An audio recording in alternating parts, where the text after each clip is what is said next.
First of all, thank you very much. We're joined by Sean Frankson from Plastic Bank. And this Tech for Sustainability webinar series are sponsored by Tracer. They're a connected value diamond chain platform aiming to bring innovation and encouraging sustainable business practices and ensuring consumer trust in the diamond industry, demonstrating provenance, traceability, and authenticity of natural diamonds, and helping local economies wear their mind. And anyone can find out more at community.tracer.com.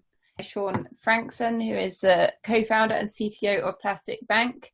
I'm super excited to have you here, Sean, and so grateful to you for joining us. Plastic Bank are my personal favorite use case of blockchain. They're an amazing company that have been solving so many problems all in one go, of getting plastic waste out of oceans and out of the environment, and promoting recycling and promoting use of recycled plastic, and also helping a lot of local economies and alleviating global poverty in a number of places. So Sean, I'm so excited to have you here, and over to you.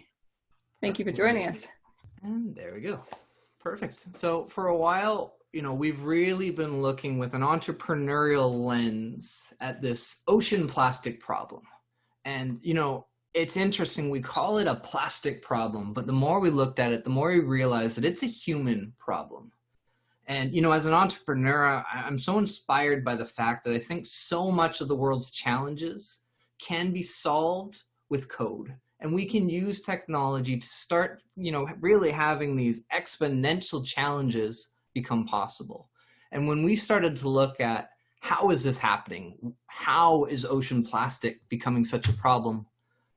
We realized it all starts with this childhood metaphor that if you walk into a kitchen and the sink is overflowing, water pouring on the floor, and all you have is a bucket, a mop, and a plunger, what do you do first? And the answer is you turn off the tap. And when we started to look at how do we turn off the tap, we really started to explore, globally, how is this happening? And this is a picture I took in Peru, where all the plastic is thrown into the shorelines, thrown into the waterways, and as soon as it rains, it washes away to the ocean. This is Paseco, Philippines, in Southeast Asia, is one of the largest polluters of the ocean in the world. And this is Haiti. And what we uncovered is that 80% of ocean plastic actually starts in these developing countries where there's almost no waste management systems. And we throw the plastic away, and when you throw it away, it has to go somewhere. And all too often, away means the ocean. But the irony becomes, if a plastic bottle was worth $1, you wouldn't see a single bottle on the ground anywhere on this planet. But we uncovered it doesn't need to be $1 for it to have enough value. Sometimes it can be that matter of pennies, just a little bit more than what it currently is, and it becomes something that people see as value, something they see as diamonds amongst their feet. And we started with this paradigm of how do we reveal the value in plastic? How do we make it too valuable to enter the ocean? And this is really the fundamental aspect of what we did. And we definitely looked with that starting point of, again, if we were just going to create something that cleans a community, helps an area, cleans a beach, that becomes a nice to have thing, but it gets really close to being a marketing initiative to call it something that's stopping ocean plastic. So when we started to design, how do we turn this into an exponential solution that anyone with a smartphone and a scale could start to create our programs around the world, we started to look at how can we gather 1 billion people together to regenerate the earth, with always being inclusive to the most vulnerable. Because when we recognize that when we're building technology for the bottom billion, it's so important to realize one of my biggest challenges and learning curves is our average user is illiterate and has never used a phone before. Rarely do they even have a government ID. And with that person in mind, how could we design a system that we're always including them as the starting point to a better life? And also when we look at the conditions that we're working in, even a country like Haiti, 75% of people don't have access to power. There's almost no banking infrastructure available to most of the country. how do we phase in these systems where we can work in the most imperfect systems in the world and still provide value to the community, provide trust to our clients, and really just master that last mile distribution. And when we look at recycling, it's our goal to really just change the standard to what responsible plastic is. What is responsible purchasing of plastic? What's responsible using of plastic? And really, we strive to create the gold standard of a supply chain of any recyclable material that's ethical, traceable, and scalable. And really, when we can do this, we unlock access to the materials that companies need around the world, where it's our goal of how can we stop the biggest companies in the world from ever buying new plastic, because we have so much of this recycled supply chain that's ethical, traceable, and scalable that the average consumer can recognize that it has to be a plastic. It should be a social plastic that's giving back to the community, it's giving back to the people, it's preventing it from entering the ocean, and it's doing so in this closed loop cycle. And this is really that values aligned companies that we work with. And at the heart of our solution, when we started and we look at how do we deliver on all of these promises, this is when blockchain came in, that we realized that if we could have, a blockchain secured multiple aspects of our program, ID, a digital currency, a digital wallet, a digital savings, a proof of our supply chain, the security that all the data has gone through a blockchain securely encrypted, this is really the way we can do this on scale. And to be 100% honest, one of the biggest starting points when we started in Haiti is how do we put millions of dollars into a country like Haiti and ensure it goes to the right place? And that was almost the fundamentals to where blockchain came for us, to start serving this entire end-to-end community. And when we started, we had to make a choice that, there's a lot of solutions out there that become kind of a widget that helps a single part of a supply chain. But because we needed this promise of from the bottle on the ground to the bottle on the shelf, this continuity of this end-to-end supply chain, we really looked at how do we have something that works for every single player, where there's something in it for every person on the supply chain. So our systems work in the communities where the plastic's either in the environment or in the households, where a collection member will collect that plastic, bring it to one of our plastic banks, get a reward for it, where it's deposited instantly into their digital accounts, where they can then redeem it or save it if they choose. And we continuously strive that recycling can be a way for a better life, where someone's digital payments can go towards education, health insurance, food, school tuition, whatever they need to get to this path beyond recycling, is how we try to strive that recycling can just be this universal earned income that we can bring in dignity, bring in financial inclusion, societal inclusion, all through this one system that happens to feed product supply chains so that a consumer can use a bottle or a product that they know at least is playing a part in giving back. And when we look at the different people that we touch in our programs, this is Lisa Seam. After the earthquake in Haiti, she had 7 children, was widowed, illiterate, no job. Since she's been recycling, all of her children go to school. Lisa's now learned to read. Lisa is now being taught financial inclusion, given a digital savings, given a digital identity, and on a path towards a better life. And Lisa is able to bring in her plastic, deposit it safely while cleaning her community. And, it's important to realize that most of the members in our system don't use our application or platform because it's a blockchain platform.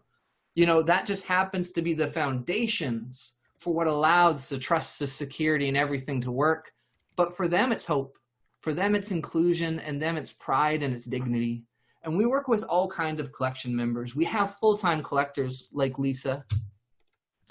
We have part-time collectors in different communities, different countries. The programs are always localized of how do we localize the uniforms, localize the training, and make it their plastic bank programs where they're just included to empower their communities. We also work with cooperatives where groups of individuals work together to split the amount that's all earned, to share the risk, to look after each other. And when we design our programs, we don't just force fit a single model. We have a way that adapts to every country, every community, really localizing everything we can and working within these existing structures. And we also even go beyond just our collection members. How can we encourage communities to be involved? So even a place like Bali, Indonesia, a lot of the community members bring plastic to a plastic bank on the way to the local market. And in some cases, they don't recycle to get money. They deposit that value and get cleaning materials, different things that they need. And we continuously just get creative of how do we include everyone to play a part in revealing value in plastic. Now, again, at the heart of it, we have our application. So with our collection members, when they get registered, for most of them, this becomes their first ID. We have various auditing and different techniques to be able to get somebody through our different membership levels, where many start without a phone, then goes to a simple text phone where they can have a message to verify their accounts, to approve transactions, and then eventually get to the point that everyone's using our smartphone application so that they can have just full control really over their path to a better life. And when we have these trust scores, we have different membership levels. We're even bringing in credit scores so that we can have the most vulnerable people become trustworthy, creditworthy. We have a history of their entire debt service ratio through our programs. And this is something we continuously use to provide more value to them. And it's really my goal of how can we have a program that nobody ever needs to take a predatory loan when they can simply recycle their way to get the things that they need to survive and thrive in life. So through our application, every member gets a digital wallet. In a place like Indonesia, we partner with the local payment solutions partners. So we have a partnership with Gojek, kind of the Uber of Indonesia, where anyone can take our plastic bank tokens and transfer it immediately to their Gojek account, where they can spend it anywhere in any store in Indonesia, or use it for the goods and services, or save it. In every country, we look at how can our token, where one token is 1 US cent, just be used for whatever the safest way that our members need it, while slowly phasing out these cash systems. So our members have a trust score, they have a digital ID and savings, they can find the nearest plastic bank, they can see the pricing and know exactly what materials to collect, where to bring it, and also have a history that shows they got paid the exact amount. And one of the things I almost didn't expect when we started our programs, most of our application is actually run by our plastic bank branches that I'll show you in a second, but even the members will hold up the application and see, the second the exchange history comes through, verify that their digital receipt was exactly the amount of value that they got. And it's amazing where recycling quite often can be this trustless business. But when we add in all these layers of trust if someone is who they are, trust that they automatically got paid the amount that they're supposed to, this is really when we can start to bring dignity and pride into what was a trustless industry. And our members get a special bonus payment on top of the market rate of plastic. And this ensures that our clients know that they're always paying a social impact to our members. But this is also where the heart of our blockchain system comes in. When we can pay this digital bonus that we know went into a registered member's account, they choose what to do with that payment. This is really how we can ensure that when we say we've impacted this amount of people, removed this amount of kilos, provided this much economic benefit, that really we have this blockchain system that end-to-end tracks every single impact, every single claim to really redefine, what an authentic impact claim means. Now, our plastic bank branches are really the heart of our ecosystems. As much as many people look at it as our collection network, our real business, what we do is we set up these collection branches where a place like Haiti, where they might not exist, where there's no existing ecosystem, we'll create it from scratch. We have country teams who train country trainers who then help set up these plastic bank branches where someone can run a plastic bank. And where there's already existing collection infrastructure, we actually certify people to become part of the plastic bank program, where instead of coming in competing with local ecosystems, disrupting what is, we give everyone a chance to use our application, register all the members, follow our code of conduct, ensure that there's no child labor, follow these social standards that when done, we can include everyone in our bonus programs. The branches make more, the collectors make more. We have transparency of everything. And this is really what allows us to scale around the world of finding different ways to either create or level up these recycling infrastructures to become ethical transparent, and meeting our standards. And at the heart for our branches, again, is our application, where as a branch, you have your own version of the application to have a complete business in a pocket, where the branches get a digital wallet. They have the ability to register members. They get complete real-time inventory tracking, digital receipts. They can add their staff members to use the application, so they know who can approve transactions, who's approving everything. And the amazing thing is, when we have our Plastic Bank branch use the application, they record the transaction when it comes in, they record the transaction when they sell it, and we get complete end-to-end data of that plastic going from the bottle on the ground to the branch, to the processor, to the manufacturer, all with this irrefutable audit chain all the way through. And, you know, we look at creative ways to how do we put the most value in different communities. And what's amazing, we found not every person in the world wants to recycle for money. Some find it something that they might have another job.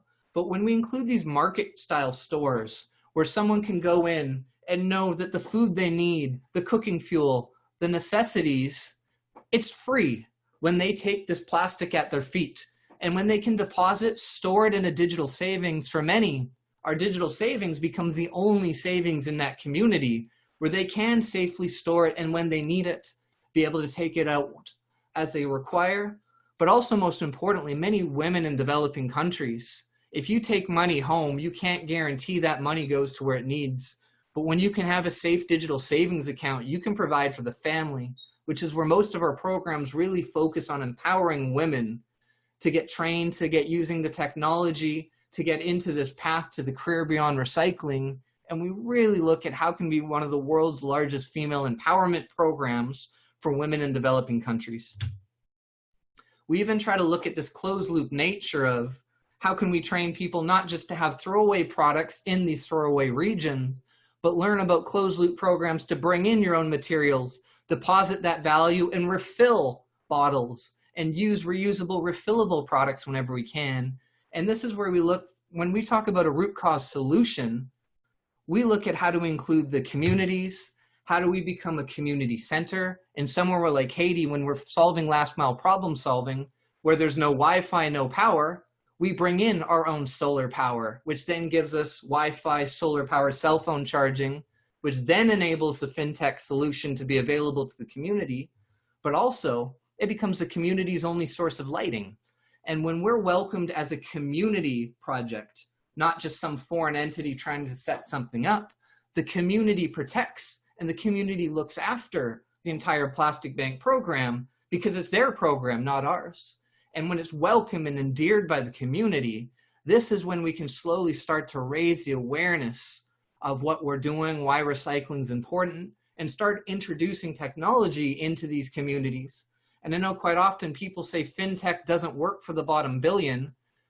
We've found it does when you start with things like basic literacy, basic education, subsidized programs to get phones, then it can be inclusive to the people who need it the most. And we even do school programs as well, where the children of our recycling members, they're able to have the plastic collection go towards their school tuition, where we can verify they're going to school. But what's amazing is school by school, when we can teach kids from a young age that plastic has value, just as their parents make a living recycling, that the entire school can know that this is something that just society needs to do. And this is really the level of root cause that we look at and continue to look at. How do we digitize everything? How do we prove that every child is going to school? How do we make it easy to get them to school? And again, the more transparency we have, the more we can attract partners who help support these programs and do it in the most verified, authentic way. And all the plastic that we work with, it doesn't just get collected, it all gets recycled. So we work with the processing partners where the plastic's cleaned, it's either flaked, baled, or pelletized so that it can be put into the products. So across Europe, we have an amazing partnership with Henkel and many of their product lines, where Henkel's been a huge sponsorship of bringing us to Haiti, bringing us to Egypt, looking at the question of how can we expand our infrastructure to meet their needs for what their goal is to be replacing all their new plastic with recycled plastic that comes from our social plastic ecosystems. In the US, one of our big partners is SC Johnson, where their Windex bottles proudly use our plastic. And again, they've been a big sponsor in our infrastructure in Indonesia, our infrastructure in Brazil. And again, when a company says that they want to use 100% recycled plastic, it's very important that they authentically look at how do they source it, where do they source it, and what is the most trusted way to source that impact in a way that their brand can be proud. And again, this is where blockchain's been amazing for us, that it's something our clients are looking for, asking for, requiring blockchain secured supply chains, because it really is that trust stamp on any claim in any ecosystem. And, when I looked at the design prompt when I got started, really the level of authenticity that I started with was to answer this simple question to any of our partners, any of our prospects, anyone using recycled plastic, of can your recycled plastic supply chain pass an audit back to the point of collection? And what we found almost anywhere in the world, the answer is no. But when we look at how could we change that standard to ensure that it's always ethical, traceable, and genuinely provides an impact to the community and doesn't just take from it at the lower cost, this is really the heart of what we did, and why blockchain for us is such a trust stamp that anyone we share this data with, anyone we share these case studies, really can see everything being captured in real time and trust that it's delivered as promised. So for us, this end-to-end ecosystem is multifaceted, where we have our application that the collectors use, the branches use, the processors use, our account managers and auditors in the system all use our application. Our clients in the middle, you can see, get a real-time dashboard of where this supply chain is, a complete audit trail of every claim we have. We put together these client testimonials, different stories all in one place, and we continuously build how can they have real-time access to their supply chain orders. Some people don't just use our plastic, some also offset the amount of plastic they have. And when they do that commitment to become plastic positive, again, we can track in real time the impact that they're making, counting down to them using or extracting more plastic than they use. And this is something we even open up to the everyday person. How can you help extract more plastic than you use? And this is where we invite everyone into this impact of how could anyone find their path of purpose through the plastic bank. And it's really my goal in the end that we become the world's largest purpose platform, where every person anywhere in the world has a part to play and authentically make an impact. And on the back end of everything we do, we have a complete admin system of being able to audit everything, certify everything, really see the visibility that we need to build a system of trust.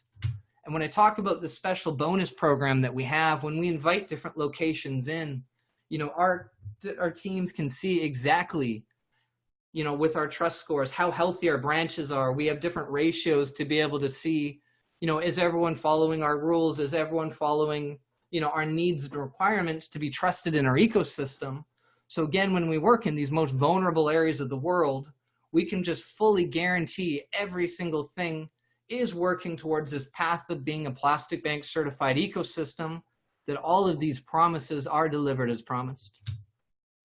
And what's really cool, many businesses have just been affected by COVID, and our team have had to get so creative to how do we look at this not just as a one-off, but something that's bound to happen again? How can we look at the most vulnerable people in the world and not have them be an afterthought in, tragic times, but have them be something protected through our program? So since we have this digital payment system, since we have this automatic bonus system, we're now able to offer advances on that bonus to provide relief loans specific to people impacted by COVID. And this is a big thing where the most vulnerable person often has to get this predatory loan, has no access to other financial means. And when we kind of layer in the beauty of a lot of these fintech benefits of an identity, a digital savings, a proof of earnings, we can often or also have this automatic repayment mechanism where we know exactly how much we can trust to give someone an advantage when, the times are tough. So it's been an amazing journey designing for the bottom billion to not just force fit a solution, but to really listen to the pain points of what people have. And, you know, for anyone who ever does try to design technology for an illiterate user, for someone that's never used a phone before, you know, one of the amazing learning curves that I even have, so many people in this state of survival, it's really hard to think past today. They really are, you know, just trying to survive. And once you can get them to that point of that hierarchy of needs, then you can unleash their mind. But when you ask that type of user, you know, what do you want? Like, what does this application need? It's really hard for someone to describe something they've never seen before. But when you can simply listen to the pain points that someone has, you can then uncover those pain points, then find a way to bring in this technology and training to help solve these pain points. And it's just been an amazing journey of just looking at how can you be there to include the most vulnerable as part of the design. And on the blockchain side of things, so we use the IBM blockchain stack with Hyperledger Fabric. And when we first started to look at, do we need a blockchain? Because, you know, many of us in this blockchain world know a lot of people create blockchain projects that might not even need blockchain. But, you know, it is a word that hypes up a lot of projects. Some are good, some are hyped. For us, blockchain was a requirement for how do we do this digital savings? How do we do these trusted supply chains? And when we uncovered that blockchain would definitely help solve our business need, Hyperledger Fabric really became the business blockchain that also met our criteria to be an instant, scalable, near real-time blockchain that could work the way we needed. And just to highlight just a couple things with ours, we don't use a fluctuating value. We're a stable coin. We have an asset-backed token. 1 token is 1 cent. You know, a lot of people like to call it completely decentralized blockchains, but I think anyone that's creating a business blockchain, you know, we are the central authority, but which means we are the ones in charge of, is every smart contract written correctly? Is everything written in a way that if anything goes wrong, it is entirely on us to fix, maintain, prevent, and just ensure that this is delivered as promised. So we are the ones incentivized to continuously build and improve this platform and ensure it meets our level of trust. You know, another big thing as well, where it's important for us that every single member is known and identified as someone that we can trust in this system as who they are, of the right age. So for us, the blockchain is actually how we provide identity and a safe way to know who someone is while safely keeping all their data secure, even to get around GDPR issues. We keep certain data outside of the blockchain so that it can be erased over time. It can be anonymized without being stuck in the blockchain, which still allows us to keep everything secure, everything encrypted, while maintaining some of these new standards that we have to have. And, you know, one of the other interesting things as well, where we don't do mining, since we have our smart contract system, we have everything just to prove the transactions through the system logic.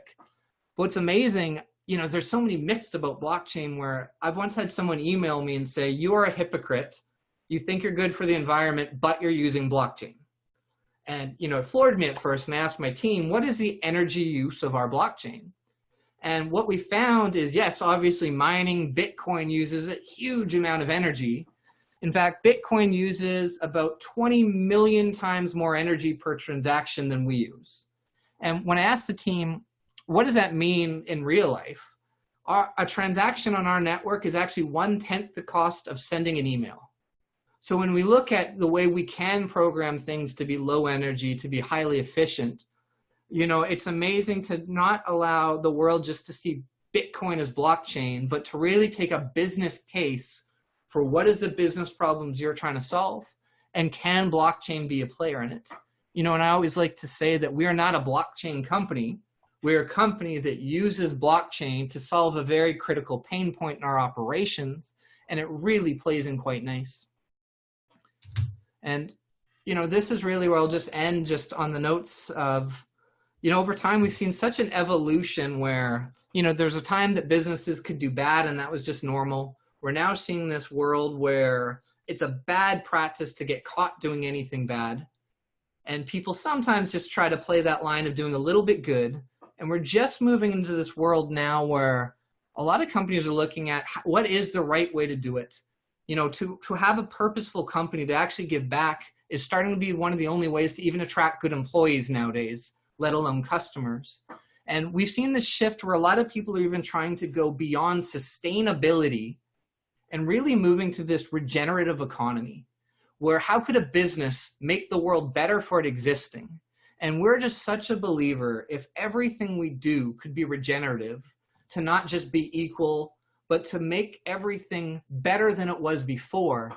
You know, this is the way the world's moving.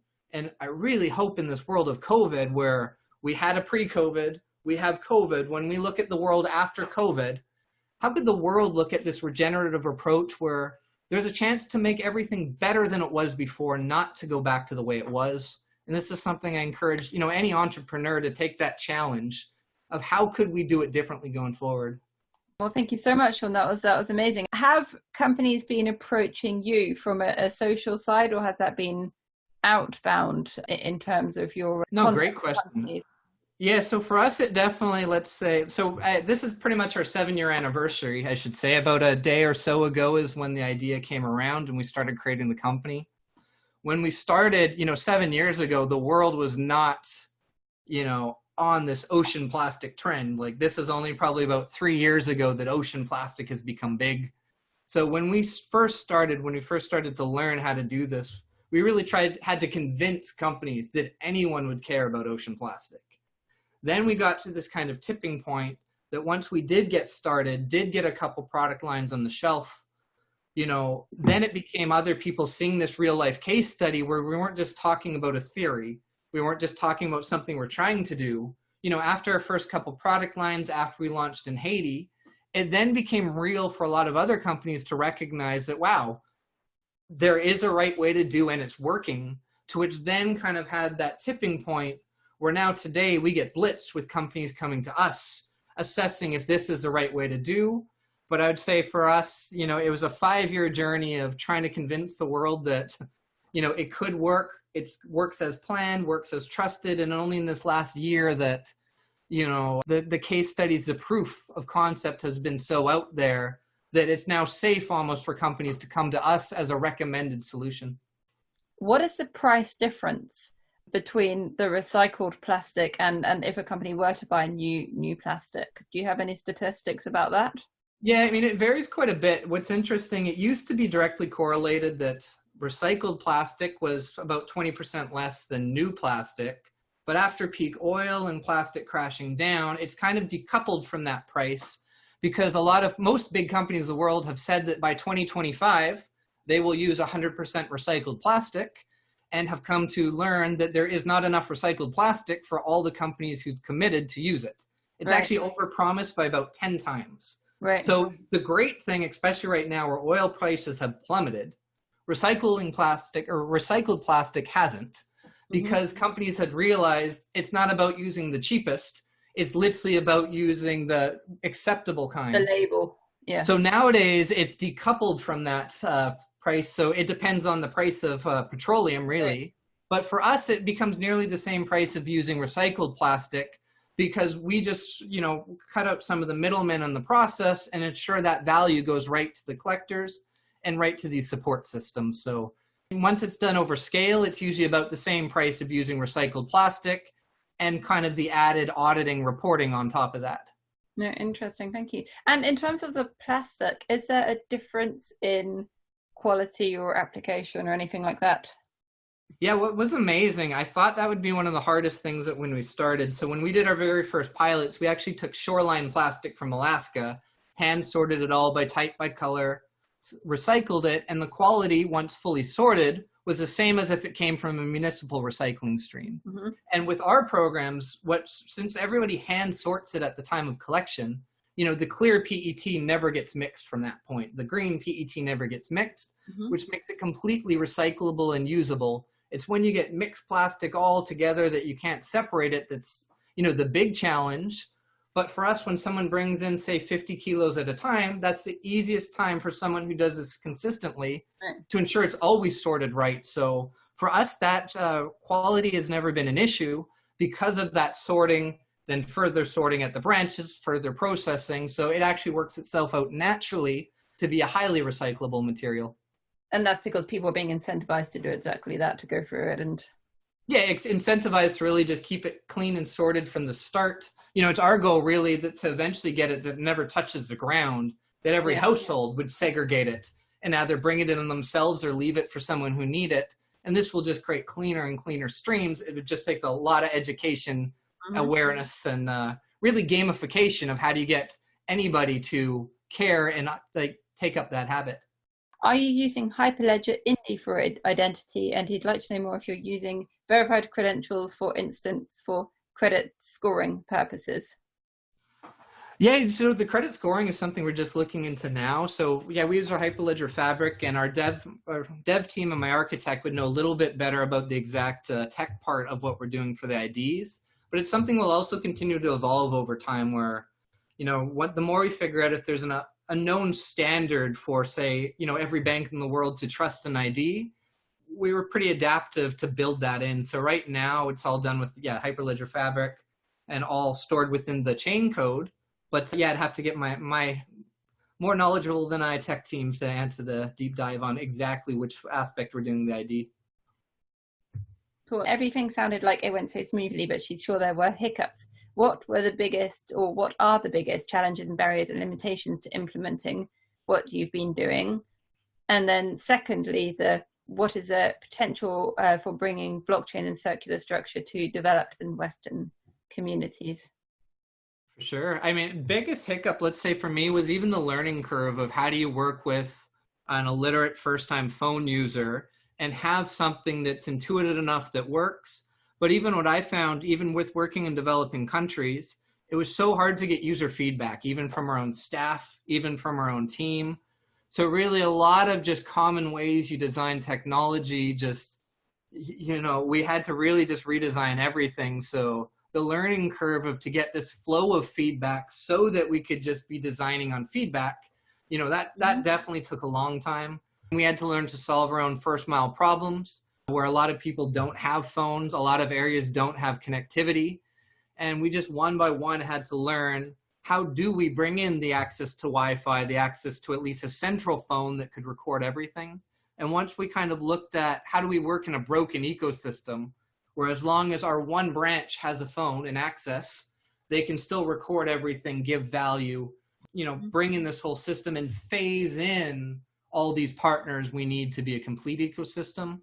So definitely working on the broken ecosystem was an absolute requirement just because there was no ability to just start complete. I think blockchain for the more developed worlds is something we'll probably be seeing a lot more of. I'm a huge proponent of the day we do get standardized blockchain identities, which then to me really opens up the ability for voting. And I think, I'm a big fan of stable coins more so than any of the fluctuating currency side of things, because really I think once we can bring in more stable coins that are universally used, is really when I think we can start adding that trust to our digital spending and all of that. So, and even we continue to look at developing our recycling programs for the developed countries. And for us, we usually have programs where the schools can bring in their plastic, the churches can bring in their plastic, workplaces can, and just the economics are a bit different. But still, I think anytime someone's trying to prove a social impact, prove things are being collected as any supply chains especially, I think we'll continuously see moving towards blockchain, and especially any supply chain that needs provenance of ensuring it came from these exact places, as we're seeing more of these food trusts and, the different, the diamond solutions. I think the more standardized they get and the more the average person sees blockchain as a trust stamp, the more popular it'll get. And the last thing I'll say on that, I found, early on when I was doing a lot of the conferences on blockchain, you got a lot of people creating a blockchain business because they want to create a blockchain business, which can be different than an existing self-sustaining business incorporating blockchain. And I think the more we see self-stabilizing, self-sustaining businesses also being blockchain businesses is when blockchain will be more associated with trust and less associated, with the fluctuating world of the ICOs and, the way it was first introduced to the world. No, sure, thank you. And the second question was about bringing it to the Western communities, or is for example, in I don't know, London or the West, where we've still got a load of waste plastic? Is there a way to make that possible and viable with living costs here for maybe people who are unemployed? Yeah, Or no, it's homeless, something for we continue example? to look at. And for us, we just kind of focus on different countries of need at different times. Sorry, my dog just came in. Dude, what's his name? This is Indy, my miniature Australian Shepherd. And the doorbell just rang, which made him scared. No. But yeah, no, it's something we hope to look for sure. And just the more transparency, and really for us, I think it'll go more in the gamification of how do you make someone that doesn't need the extra dollars self-segregate at home and actually be incentivized to do recycling rates. And that's something we continue to work on. And we just kind of look country by country of where the area of most need is for where we can make the most impact. And the more we grow, expand our team, the more we can focus and put our mind to how it works uniquely in different places. Amazing. Nigel's asking if there's been any trials in the developed world, but I suppose that's just answered that. Yeah, and again, the closest of what we do though in the developed world, we do have school programs where different schools can bring in the recycling, have it go towards recycling locally to make a global impact that then helps the extraction of plastic around the world. And also something we're doing with the offices and churches as well as our starting point, and we'll build from there. Amazing, thank you. And I suppose maybe in parts of the West, like churches, you wouldn't even need to incentivize with money. It could be gratitude or something. A lot of it is even just the more we can just incentivize the habit of how can someone be a good steward of the planet, there can at least be as this fun, because in so many places, even in Vancouver, and sometimes it's easier said than done of what plastic gets recycled and where do you bring it.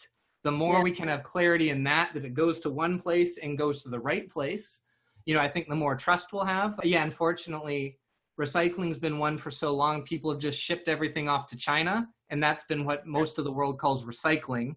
And now that that's changed, it really just takes a shift of a lot of the industry. Yeah, well, I mean, in London, just to interject, I know there's not a lot of trust in the system, and people think that if they're going to recycle or throw stuff in the main waste, what's the difference? People just think that it's all just going to go in the same thing. There's just not the faith that it really is being recycled.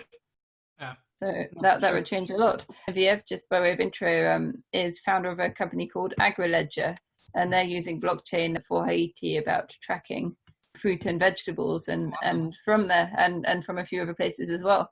So she's saying, first of all, let her tell you that she's in awe of you guys, and she wonders how we could look to talk about your experience in Haiti and where are you functioning and how big is your user base in Haiti?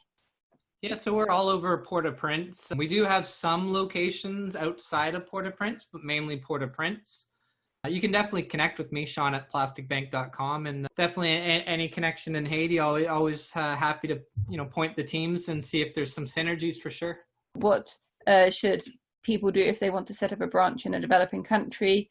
Do they need to be a company, or can they contribute to the system by themselves or as a little community? Yeah, so there's kind of two ways. So one, the application is actually free for anyone to use. So without our reward system, anyone is able to use the application to create a recycling business, to keep track of the inventory, the real-time digital receipts, to register members. And really anything outside of where we're working, it can help someone pre-qualify an area to become a future Plastic Bank program where, my dream is if anyone, and we're trying to make this easier through training and digital tools, if anyone can get it started, it makes it really easy for us to have a list of who's the next up to be qualified to be included into our bonus programs. So, I'm still working on the tools to automate that process. But, anytime someone even reaches out and puts on the roadmap of, we have something that could be a great starting point, we love if we can help level up any starting point more so than creating something from scratch. So, reaching out on our website, we have a help expand into my country system. And, we keep working on the ability to get better at that just being a friction-free thing, which is kind of my goal for next year. Right, amazing. How do you maintain the infrastructure and what is the cost to that? So so we have our own development team. It's an ongoing development. So for us, we continuously just reinvest and, build, continuously improving, never stop building. And again, we're a revenue generating social enterprise. So when we sell our activation packages, sell our plastic, we price in that technology developments, and then, yeah, just kind of use a multi-cloud system and to ensure that we always have uptime. And yeah, cost stuff, I kind of got to keep under wraps on it. But yeah, we just made sure that our packages fund the tech development and upkeep as part of what even our clients are paying for. No, thank you. Interject, you said the currency that you pay out to the plastic recyclers, it's a digital asset and backed by the US dollar. What is it backed by? How have you done that? How have you made it truly asset backed is the first part of that question. Yeah. And second part of that question is, how has that been a problem in some of the countries that you've been based in, negotiating that with governments, and how do you deal about the people into changing that into fiat? Yeah, so a couple of things. So one, we just either in our main bank account, we have the funds to back up everything, and then we transfer it in each country. We're registered as an independent business. So it's literally backed by dollars in bank accounts in each. Yeah, exactly. And then every user in a different country does see the localized value. But where it's really helped us is when we talk to another payment partner, since it's literally a transfer of funds from our account to the partner's account to the user, is how we're able to create cash out mechanisms quite easily. And we've done it in Indonesia, just starting in Haiti, where there's this really trusted mechanism of being able to create this system. Our main recycling, since we don't have anything on an open market or an exchange, our tokens are really just earned through recycling, redeemable within our own closed loop ecosystem, and only when it goes out to that verified partner is when it leaves that ecosystem. So we've really designed a lot of things to more of mimic, let's call it a loyalty and reward program that happens to use the tools for a digital currency. How do you deal with you said people can swap the plastic for cleaning products or for food, for example, in a market store? Is that by assigning a value, for example, 10 cents to an apple and 10 cents to that bit of plastic, so it's an equivalent swap for equal value? Or how does that practically? Yeah, no, that's exactly it. Where anyone, through our application, anyone can also run a storefront where they keep track of their inventory, what the prices are.